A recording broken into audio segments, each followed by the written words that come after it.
L'international, on a bango tout, ils ont la fali, ils ont la ferre, ils ont l'héritier, ils ont la fabrication, ça dépend de la communauté congolaise.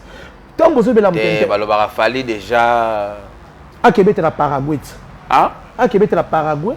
À Québec, la Moronino Cuba.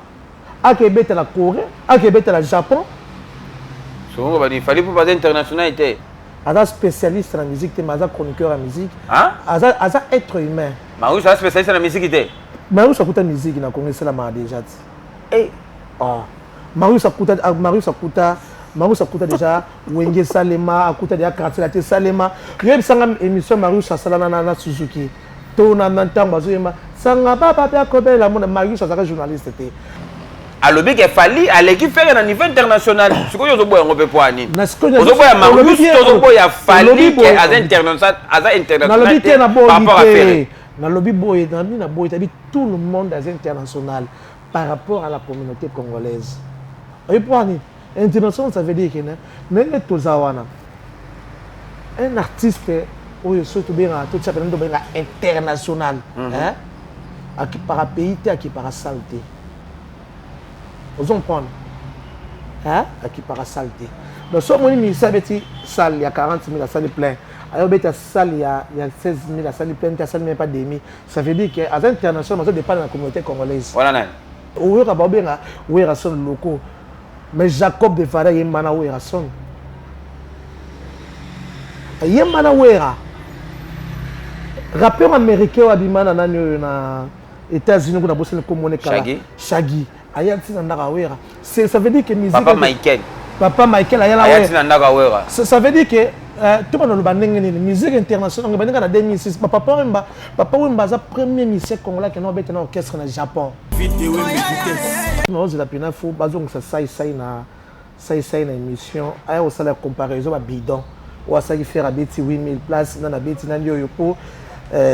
Tu peux taper ça à 16 000 places.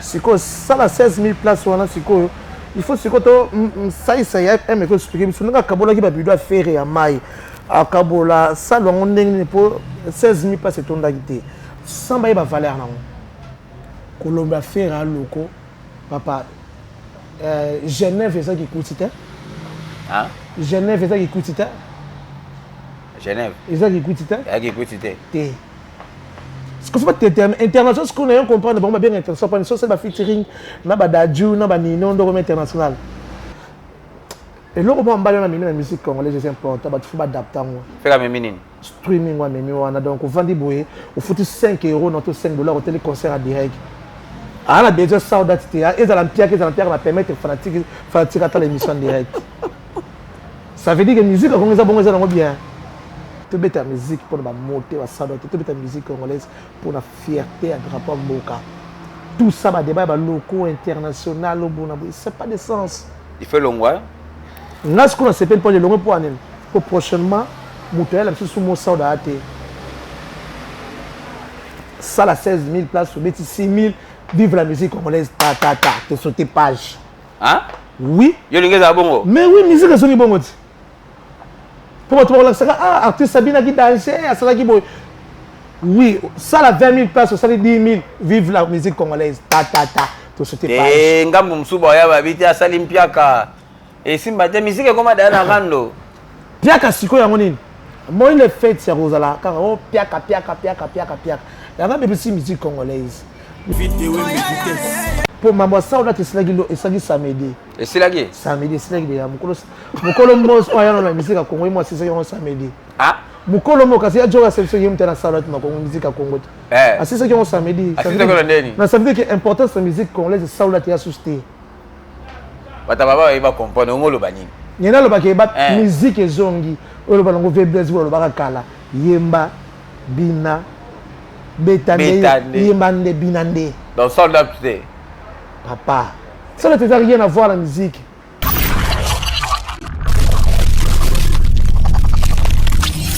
nandenga balabala to fani na junior automatique CJ balabala bamsu babengi yo IGF balabala bamsu so balobaka oza secrétaire ya balabala David Wembe Masola balabala D'abord, merci premièrement à la deuxième occasion que c'est dans Massoula Balabala. David Weme Massoula Balabala. Tant que tu banna Massoula Balabala yo yebi. Ouais. Le surnom on se va appeler ça. Les arabes par rapport à Nengue, tout le monde qui balabala les ala. Balabala tout le monde qui est dans la norme. Balabala tout le monde qui est dans la moi. Encadrement balabala. Tout le monde te faire comprendre. En fait, pourquoi tu as le balabala. J'espère que le peuple doit comprendre pourquoi tu as Massoula Balabala. Pourquoi tu as titré non Massoula Balabala. Donc ça veut dire que tant que tu as fait comme IGF, CG, numéro 10, les gens ont compris que tu as fait un balabala. Na balabala faut te abattre, na balabala faut te encourager, na balabala faut te passer de la force. Balabala les gens critiquer, balabala les arabes place mon ba fainéanté, balabala les arabes place ba mandiaté, balabala les place bitumbaté. Donc balabala tu lenga tu me na forme mon botu la sabatu keno na balabala pe muto ko vie na balabala pe muto ko koma mutu. Tellement nzamba pambola balabala. Ba do traiter biso bata balabala bata matolo. Biso bata balabala toza bisenga senga. Donc na balabala kaka nde ba bisenga senga bata matolo nde mutu bazalaka. Réalité tout ya vie ezala na balabala. Réalité tout ya vie seulement monango ezala na balabala. Bon, ils ont dépendre na conception mutu azozwe là. Yango to ba toujours chaque fois que non balabala ezala parfaite. Balabala ezala côté za négatif, balabala ezala côté za positif. Ils ont dépendre na mutu nenga zo lenga sela marche na balabala. Mais ko généraliser batunyo ce que non batunyo so balabala ba bisenga senga. To bata balabala nyonso bazala ba mandia bon. Moi je dis c'est archi faux. Parce que so bimu na balabala okuti ba maman ba oteka fufu, ba maman ba oteka ba nguba, ba maman ba oteka okuti ba jeune garçon yo ba tele mariage congolaise. Ora machokadu tama comprend obenga ba mandia te. Obenga ba mata bisenga senga te. Tango ke na balabala okuti tam so ke na na palanga okuti ba changer na palanga babenga ba sénateur ba changer musana bango échange obenga bango te baza ba mandia. So ke na imbondere okuti base imbondere ba changer là obenga bango te ke no baza ba mandia. Ça veut dire que la conception koza ba réellement ba senga la balabala. Mais ba koki ko généraliser yango te ke no ba tutu ya balabala ba ta bisenga senga côté wana pena na oboya. Na balabala ba ka pour nos occupe, na balabala ba ka pour nos créer relation. Na balabala pour que senga mutu tam sous payer la cabine $200 mais faut y ba $200 aux gens na balabala qu'est-ce que tu peux faire pour lobby pour senga souter. Qu'est-ce que ni na sala parce que le loyo sozui au bâti matin la balabala aux $200 aux $300 aux $1000 au lieu aux sous lobby du sous.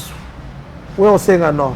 Bata bon on est comme ça tout ça on a pour tout aider bango que non ba comprendre que non na balabala ko senga au cause peut aide beaucoup en relation à bien mais tant on sur relation bien nous profiter dans CG ya balabala na minute balabala les autres se comporter derrière exemple la jeune garçon ton la jeune fille balabala loin dans la minute ils ont se comporter derrière non balabala David Wembe balabala ils ont se comporter très bien malgré côté négatif des alliés donc effort toujours ça la que non to convaincre batu na balabala ou surtout bazana loi na ba comprendre message na biso nza ba pambola balabala lelo balabala moi je dis ceci je trouve que ba garçon et belé na ba fille et belé na ba comprendre te yango zo mona ba msusu bazo koya tam msusu na ba piège ba bêtise ba msusu zo koya na ba piège ba réseaux sociaux ba msusu mi kuta na ba problème aux tam se concerner ba ngote na senga banga que no batu bazana côté tam msusu ba comprendre réalité comme ça c'est joindre na biso comment va joindre biso tellement qu'on faire comprendre bango nini za balabala to la ça bango réalité pourquoi to mi bien toujours balabala ya biko na biso pourquoi toujours ba non balabala ndé sikalanga ça soana no après c'est nous conseil na baleki na biso surtout ya basi balongola fainéantisme na meza kati na bango balongola qui kolata qui fainéante dans les autres ba mekana bi mala balabala ba kope bilisa na balabala David mais ba obuka na bangonde ba fi alwanda ba kope bilisa na balabala c'est sincère ba longola nanu moi kibonga qui danger on va en parler depuis tant type pourquoi au bimi na hôtel samedi na buto chez poudre na boîte pour le la sabat influence mais influence na ba photo na ba Facebook ba photo na ba TikTok ba danse na ba juste comprendre on est ça déjà c'est pas le temps toi 2024 aïe c'est plus le temps donc Pour la minute, David, mais Kobala, moi, ça a fainéant, c'est comme il passe. Hein? Kobala, moi, ça a fainéant, c'est que tu n'as pas les hommes passe. Nandenga Baba, Kobala, moi, ça a fainéant, donc. Mais papa, ngai na yo ton salaire té. Muntu sala ka té. Yo la la parler bande ton tipo ko fin de mois de la sombelo kabelo fin de mois de la sombelo iPhone. Personne n'a pas trop até la mboka o. La balabala donc biso tout ya uluka. Donc il faut que ça neni ki non ko bala fille lelo. Ba fille faut pas comprendre que non fille mon la capacité na e 100 mo bala pia ye mo faut attendre moi 1 million de kwanza na ata moi 500 000 kwanza na banque. Respect côté pas babasi. On se fille à comprendre que non ngai mo na ngamo na capacité dans la 500 000 to 1 million de kwanza dans la banque. Non mais bon ba na posa kozana ba 1 million to ba 500 000 wana te ba fia Luanda. Ana posa na na iPhone ne na maboko. Yango na zebisa OK. C'est ça le problème oyoyo. Ma problème nango tozongo nango lelo na 2024 mais okoma pire plus danger to comme en 2025. Voilà nini. Cause un iPhone c'est bien. Et moi je veux dire une chose que ma film sous football on a complexe. C'est pas tout le monde a un iPhone et a pas mobile. T. Moi je film sous baba courageuse. Oui oui. Mais un iPhone tu attends ça en techno. La vidéo mais je me chose masala balabala qui colle temps sur 6 heures. Au moins ma belle fille ma grande dame la ma 5 heures. Important ce n'est pas un iPhone T. C'est une fille à la maturité et responsabilité à lobby. Oui, oui. C'est une fille qui a la vision que lobby a la grande fille. On a un iPhone 15, 14 Pro Max. Au moment où on est en ligne, il y a un méga terre. iPhone à 1 million. T'es qu'un iPhone, on a dit. Tu as 500 000, tu as d'accord. Tu dois te techno pour 50 000. Vous en aurez bien. Il y a quoi? Business que l'autre, tu as pour ça te défendre dans la balabala. Ba moral. Moral. Wow. C'est pas dire que aux hommes on a un iPhone 11 15 mais balala a 5 filles 6 filles dans le studio mon compte. Mais au moins na balabala zo tambo ils ont côté où ils sont négatifs ou surtout le matété les balabala. Au moins la jeune garçon lati bilamba lati moi je me pose la question ça dans ma 35 ans 30 ans ou que na défa bilamba c'est impossible. Hein? On a 30 ans 35 ans 40 ans pour ma propre ami ça va faut qu'il défa lamba. Ils ont un côté négatif au photo boy na balabala. Ba jeune. Oui. Ah des fois dans lamba. Basa belé. Tilo balata na. Basa belé. Et lamba mutu ndo zongo la tiam. Oh, basa belé. Na Luanda. Boué. Boué. Boué. Mais au moins pe boué. Ce sont des gens au monde l'eau qui font au pays l'eau dans place Batou Baza. Vous comprenez? Ils ont ba blog comme ça toujours les plus tout le monde la communauté congolaise. Tout le monde la moi, tout le monde la moi complexe ou en pour nini. Ou se faire danger. Mais aux a danger té. Aux faire ce que mon toi dans la simplicité. Voilà. Au yoraye ngako pas dans ça la montée au niveau des titres a même pas diplômé. Moi je sonne tant juste côté le matin na congolaise ndenge ba jeune baté le maka or ma chocade. Ko padanga na ko sala ngote. Azo ka sonne tant juste pe jeune fille bi mabotam so kende David mais mon film au boye. Le jour na mona so monier boye au tena ko passer la ronde matin. Dans le cas qui coloca comme par hasard boye. Na coûté à te ba brinkou ba bloka matoyi ba ce soir a bloka bassi. A demandé qu'on est ernin. Imagine dans ce que kolo mbule beti na couleur na kolo. Mais quoi ba fille ba la mka na 6 heures na mbula na tima ta kobra. A ça na cop. Mais oyoka ba fille ba la côté na 5 heures qui kolo na ke tema na poto. Ana elo te na poche. Ye 5 heures a ko tandako. A ko tandako mais na tongo bo tonga kota ici fait ça la yango on est tel peu ça ba der.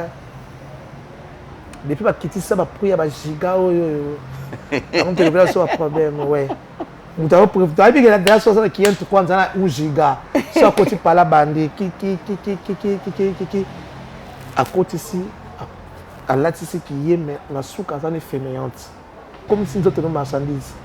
Et après, nous sommes ici là. Et on va moi ça nous en avant. Ils ont parcours au tambour. Tango tambola komi ya David Wembe okeboye ya junior automatique okeboye ya Seda Balunda ozongi boye ya Plata Nzanza bijos ko ba mbali to so ba pire oya go place mboto fandi 5 yaya na Londa tala so mukito ya belete na Londa to ya beleta Nalona to muke. Toi so muke. Ya ngabe tout na to. Oh papa. Nzoto moi c'est sacré. Ozo mona jeune fille kitoko. Mais le mon vidéo na ebimi. Guni ni mobala oza skoy, mobanya ya obala. O menga na ebika windi na zo yo kande ba balobaka. Moi c'est oral so ba publier ne mutakala lokwa ndesa ko masu na posa makasi. Merci beaucoup à toi et toi Ipupa. Métier noir. Donc Zalaga na David Wembe kosala bien la star Karine. Ba pembe wana ndenga balabala na moina ngaka na musika bon. Na pesa ngombote. Donc concert na ngwaka Zalaga na David Wembe eko sala bien impresario logikai. Impresario logikai. Yepe naza na code. Mot de passe pena ya les étoiles, il y a DJ Champagne. Impresario logikai. Donc patrociné ma solo balabala. Ça là pendant patrocinador ya ma solo balabala et ko sala bien.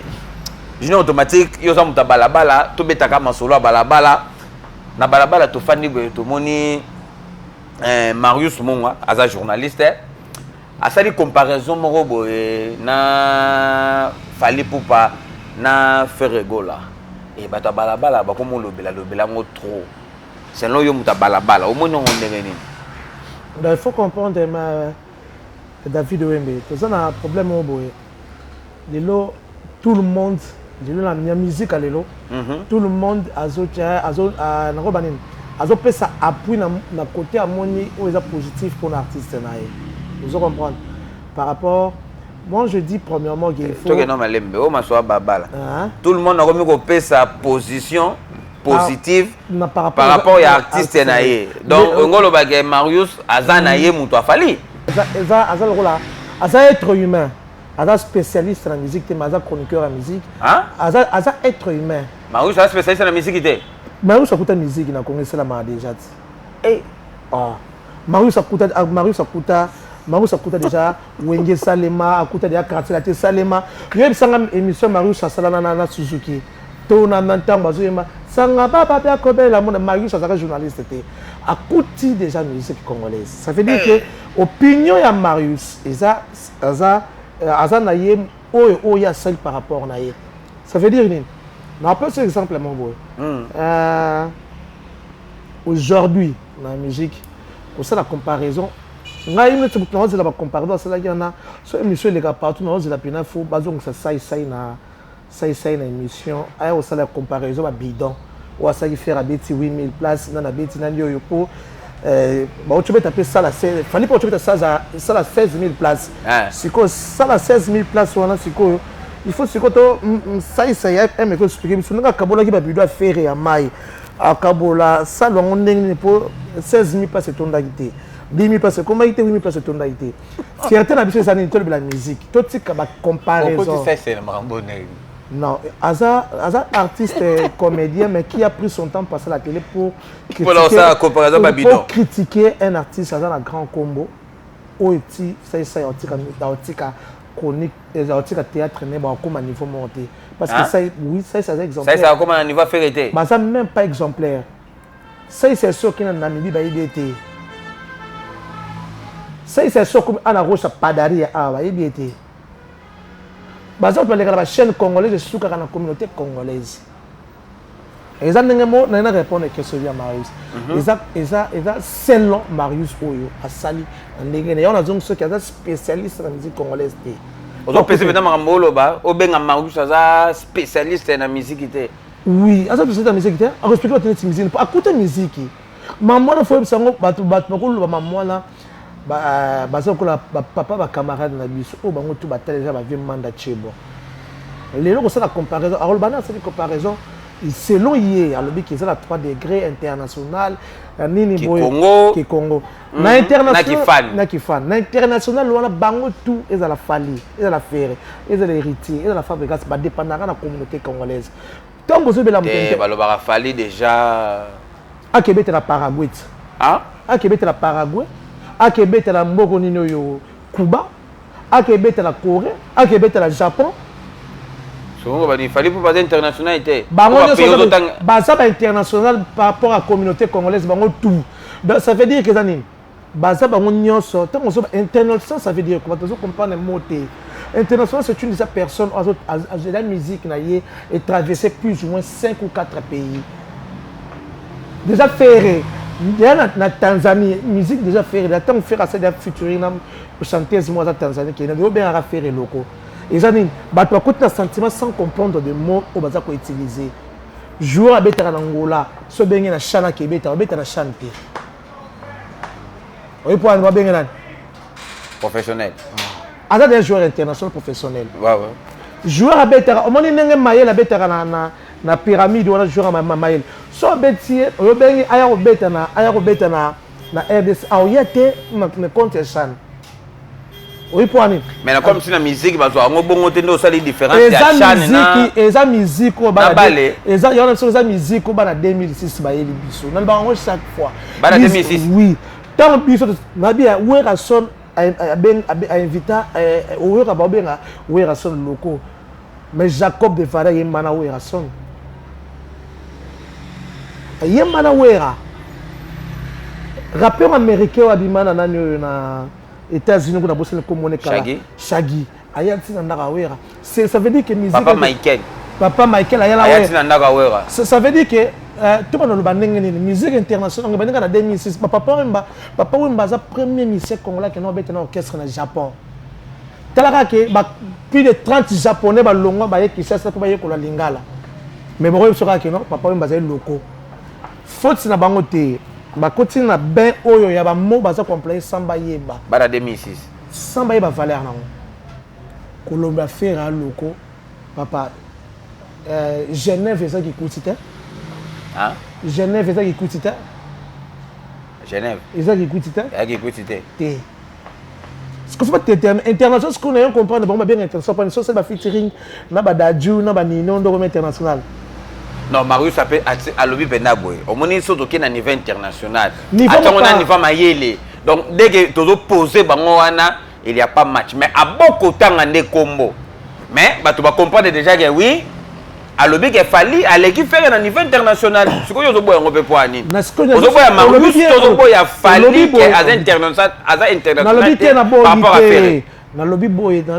as dit, tout le monde est international par rapport à la communauté congolaise. Et pour international, ça veut dire que un artiste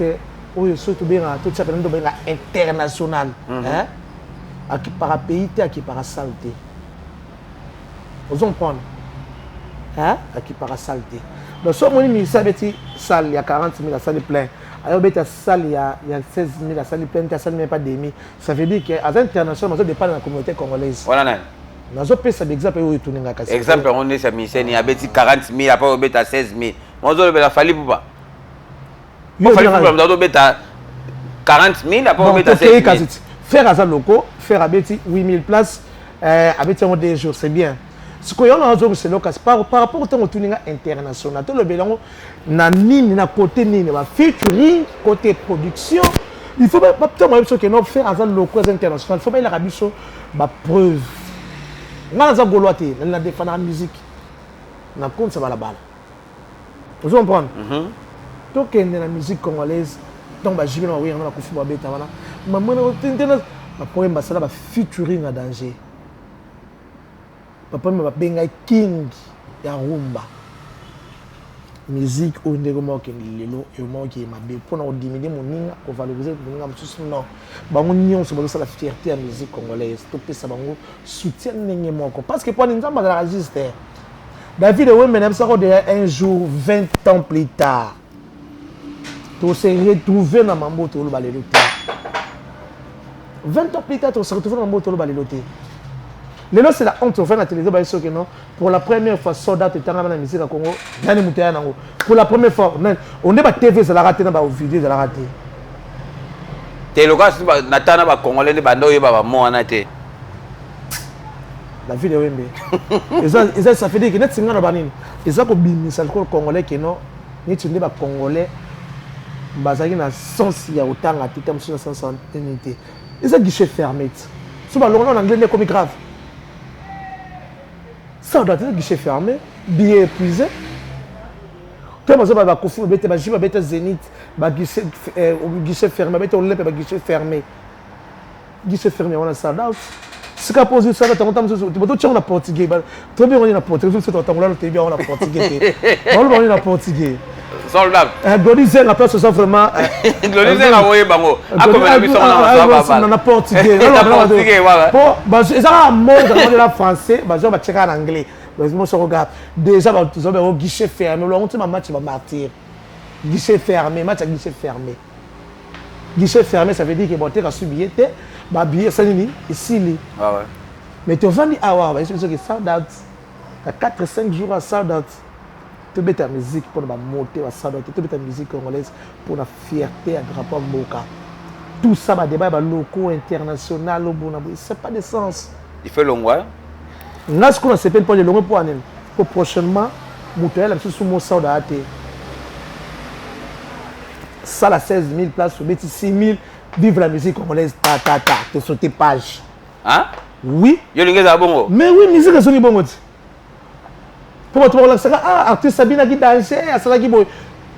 Oui, ça la 20 000 places, ça les 10 000, vive la musique congolaise, te sauter page. Eh, ngambo msuba ya babiti asali mpiaka. Et simba te musique comme dans la rando. Piaka siko ya monine. Moi il est fait c'est Rosala, car oh piaka. Il y a même aussi musique congolaise.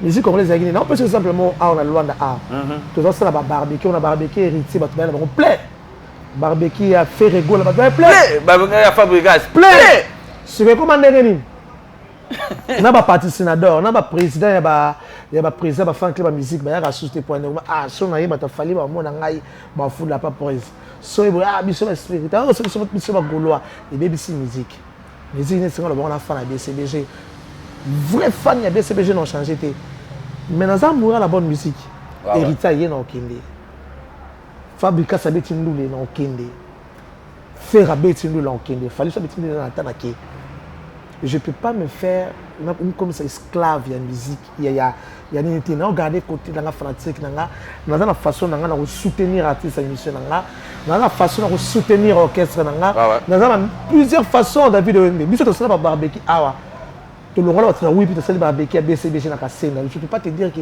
bato ni so barbecue JB na bazaka ba vrai fa BCBG c'était tout le monde vrai sens ya musique ya wana faisons à bon bino pe ba youtubeur bino pe ba communicateur bozo salon musique congolaise à valeur na makambo sold out international locaux les autres c'est la valeur en musique congolaise c'est pour mutu tout ça qu'on fait à Paris bon on a pas ça qui était mané gola bien qui concert à nani ya fali to héritier tant que kuna o te ba gola ba concert na biso ils ont avantage la musique congolaise vous comprenez ils ont avantage la musique congolaise donc le maman tu dans cette comparaison internationale ba locaux moi je trouve que na ba soldat ça plus de sens pour maman soldat c'est ça qui samedi et c'est là qui samedi c'est là qui mukolo mos oya na musique ya Congo moi c'est ça qui samedi ah mukolo mo kasi ajoga section yimte na soldat na Congo musique ya Congo ah c'est ça qui samedi ah c'est ça que ndeni na ça veut dire que importance de musique congolaise soldat ya susté bata baba iba comprendre ngolo banini nyena lo bakay ba musique ezongi olo balongo faiblesse olo bakala yemba bina betande yemba nde binande dans soldat c'est papa ça n'a rien à voir la musique pour bateau balobango bakoki ça lango te journaliste joka kabengo albaki kenom terrain la musique est-ce que tout est-ce que azoki micro na salle de bosso salle d'activité azoki micro de bosso ba fanatique normal ba concert ba bina bango est-ce que présenter qui micro na artiste de bosso salle d'activité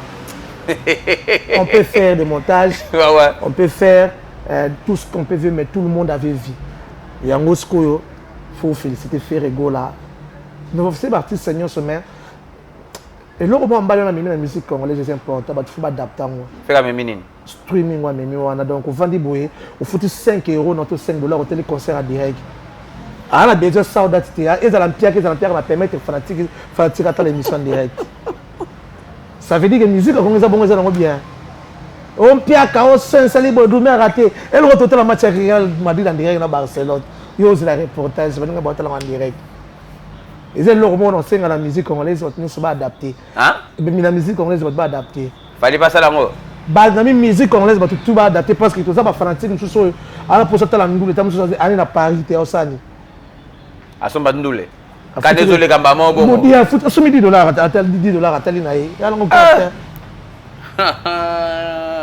bloco ya ignorer tant par exemple mon pays na système que non tabiti concert même fanatique moi dans qui quitté na bande nous na kasa na facilité talango le problème est ça que est-ce que biloko o fali azo non ba biloko oyo faire azo sala fali ko copier ngo hériter ko copier ngo et loko so freiner musique congolaise yango dans le sens que so moninga na ba featuring ba royema na ba musicien na ko sala bona ouais malade les allons une photo té et ba lo ba fali mde na ngo Jacob de Varia a featuring na ouais Shaggy a featuring té ah tout ça bablo a bien aux ça neti image wana idée wana neti ferai na wana neti biso botam susu devant na rapper bovandi ah hôtel concert de mo c'est là hôtel ba page bato au foot no carton visa na au foot na yo $10 na yo au va no pendant les concerts monter ndako au temps pendant bon na YouTube na compte artiste so tala et ça il y a offert l'artiste gagne de l'argent comme hôtel parce que musicien ça une mission sur un plateau à une émission mais bah tu foutre longo mbongo pour batala fait mal ma bé alobi mais vos finganga me fait singa mbongo au foutre mbongo mais est-ce que dans une heure de temps il faut coûter $200,000 nga ko pour nga ba jeune ça bien pour ba chroniqueur rebelle ba communicateur rebelle musique on va quoi apporter na bango rien na musique congolaise ba comme na ba chômeur bon bango ba be sa musique ba be sa la musique ba communicateur oui ba be sa musique ba apporter rien na musique ba y na flatterie ba y na bêtise ba y na manque de respect ba y na impolitesse ba y na nyonso o les exemplaires té na David Wembe les exemplaires té non pas simplement on a collègues ba Luanda ba youtubeur on peut ça exemplement boy producteur a joué concert a bengi artiste monsieur ayana mboka o awa ba mi ba ya tête et bon c'est ça so batch vous comprenez producteur a pesibino ba batch boya bozo image au félé bu filmer na suka na futibino mbongo ma pèse exemple wa sénateur Paul Otodelu que je salue en passant azumbo na ye abengi musicien na mboka wa futi l'hôtel abengi sino ba chroniqueur ba YouTube boye ba futi no sumbongo apesi no mbongo mais musala ba yo sala le bo pour apporter image plus ya musicien boki na no bozo ba vidéo côté musicien o te asali mpiaka bozo ba image na botineli ba page na bino pour apesi no ba $50 bozo détruire musique congolaise premièrement bo détruire image artiste bo détruire image à producteur bo gagner nini ba vie ngana neti nga pena boye dans un message na lancer na producteur to Angola selon bet ça pena musique na concert na yo tam so so benga 3 journalistes banana na David Wembe PM na biso papi mboma awa sans côté wario te ngolwa te na yebi ba komona bango Abel Maya Fula papa bana hein ni konkai formateur de boss na yebi ba komona bango ponga mona travailler na bango aye na travail na bango na yebi ke oyo ata concert ata na la caméra en ça ne promotion bien te pour l'artiste aye pour ça na page moko ba futaki moi $100 par mois à zonga au titre de l'image mais producteur a foutu quand même protéger image na yit ouais ça ele musala page na yo même oteka o sali bien musala na yo eleki nango non non héritier ça qui abetaki tout ça na poste de la plainte quand même vous allez commenter par rapport à Ndoule Ndeki. Ouais. T'es bien affilé avec qui concert. Tout le blessé bien il y a musicien. Boye. Tout le spectacle. Image à bongo ba youtubeur ango le bacha. Bongo ba ça ba mano tia. Ote héritier ça qui piaka. Bien affilé ko quitter. Fabrica ça qui boye. Ils ont porté na musique congolaise. Kofi na ba papa bato, na ba mama bato pour soutenir artistes et musiciens. Ils ont porté ni musique congolaise, ils ont la sens pour soutenir artistes, ils ont la façon belé. Pour créer pas jeune uniquement pour ça la promotion artiste. Je automatique te fais ngonga. Karina otalanga na musique donc na ebité oye na polo yo batie ba kombo ah nzambe na ngai batie ba balabala bon ça ni na sika donc guerrier système hein guerrier système donc guerrier système ngolo bani eza nani toujours bon na balabala, toujours David mettant mon ami ce projet, il faut toujours mettre la main pour donner la force. Na mutoza amina yo. Donc je salue l'initiateur il y a non to créé projet mon frère et ami Paul dos Santos les guerriers Hôtel des Monnaies. Donc bref briefing bozongo kala mingi té. Donc il y a un projet, il y a Paul dos Santos les guerriers. Et nini guerrier système. Voilà. Donc bateau déjà oyo bazana monde na balabala puis bazana poussa moi ba demande d'emploi kala mingi kota na pour toi Judar ka pauvre. Et c'est une emprese ça, les entreprises tous les années. Les entreprises. Mais au boy non on peut ça no ba détail. Ba détail, ce ba détail comme prêt au signaler bino. Ah yeah. Donc, voilà. Donc c'est ça quoi, toi toujours dans le monde à balabala. Ouais, profitez pour ça peut mboto na bateau yo. Pour aussi na mission. Merci beaucoup premièrement à l'invitation na yo. Ceux qui ça toujours quand tu as le temps tu m'invites, je passerai. Ah ouais. En plus c'est mboto na ngana guerrier du Santos Paulo, mon frère et ami. Brodé Mata d'Union européenne. Brodé Mata d'Union européenne, ouais. Tout sonné on attend. Voilà. L'unique président éternel motivateur, il va encourager espoir ngoma yonzika papa balabala ozala awa na bo sanité Marc Ntsongo refe yangu na mbote belé ni konka le formateur le boss Jolutela bosanate Glody Maseke, on est toujours là. Glody Maseke, ouais. On le fera toujours mieux. Rodrigo Mayemba RM les boss. Manuel Pova Mambia, chef. Nous avons Sida du Mobimba, donc Waouba Linganga, Msika, donc Gibson Biavanga, Staramboka, Gibson Biavanga, Hervé Katangala, Fatou Beto Machamomenu, Pamela Mayala, la femme à la mallette, chef thème du cartel. La chef thème du cartel, Chouchou Play, madame la chanteuse. Ouais, Chouchou Play.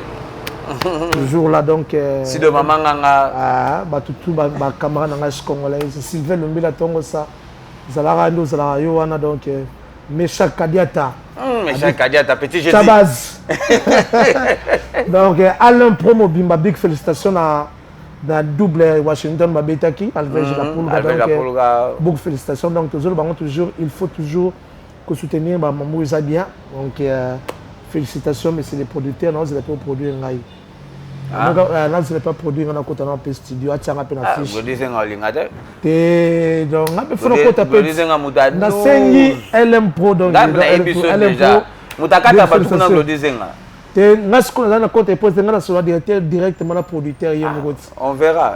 Nga sur la directeur on a posté comme manager on a donc Alain Pro Mobimba Washington Palace via personne vient sur peke boss pek Amela Dembo plate Nzanza Amela Dembo base yango yo mes frères mes sœurs boya na plaque de banda donc pena na roi 14 jusqu'à la place plaque de banda c'est pas Tanzania petite terre propre on te la mela yesu pondo limbondo achango na kib magie Jula Kambazi ngola moseka Kambaji lo Julia wetu Mara Julia Mara donc merci j'espère que prochainement donc ce qui t'a en on y a un frère nanga bonne chose dans le conseil en plus ça l'aura yo ba comme ça yo spiritualité ba comme ça goloité ba comme ça warioté ba comme ça villageois té zalara PM na biso po na banombo te la ba pela ba marché pour ceux comme gars que non misem wa ibo ingwaza